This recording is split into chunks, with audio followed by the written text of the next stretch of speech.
Dalawang araw lamang matapos simulan ang evacuation operation para sa mga seafarers na na-stranded sa Strait of Hormuz, pansamantala muna itong itinigil ng International Maritime Organization o IMO matapos ang isang insidente ng pag-atake. Sinimulan ang evacuation operation noong Martes kasunod ng paglagda ng Memorandum of Understanding sa pagitan ng Estados Unidos at Iran. Isa kasi sa nakapaloob sa memorandum ang pagluwag ng tensyon sa strait. Layunin ng operasyon na mailikas ang humigit kumulang 11,000 seafarers na naipit sa Strait of Hormuz sa kasagsagan ng sigalot sa Middle East.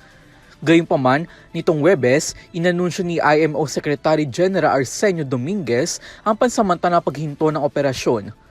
Ito ay matapos makatanggap ang IMO ng ulat hinggil sa pag-atake sa isang cargo vessel habang dumaraan sa Gulf of Oman malapit sa Strait of Hormuz. Ayon sa report ng United Kingdom Maritime Trade Operations o UKMTO, tinamaan ng hindi pa matukoy na projectile ang starboard side ng nasabing barko sa timog silangang bahagi ng Dahit, Oman. Matatagpuan ang Strait of Hormuz sa pagitan ng Iran at Oman. Binigyan dahilan ni Dominguez ang kasalukuyang paghinto ng operasyon. Kinakailangan muna daw kasi tiyakin ng ahensya ang kaligtasan ng ruta pandagod bago ipagpatuloy ang evacuation operation.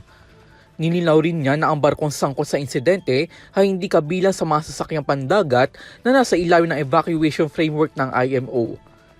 Binigyan diin pa ng opisyal na nanatiling pangunahing prioridad ng organisasyon ang kaligtasan ng mga seafarers, kaya mananatiling tigil ang operasyon hanggang sa maging malinaw ang buong pangyayari.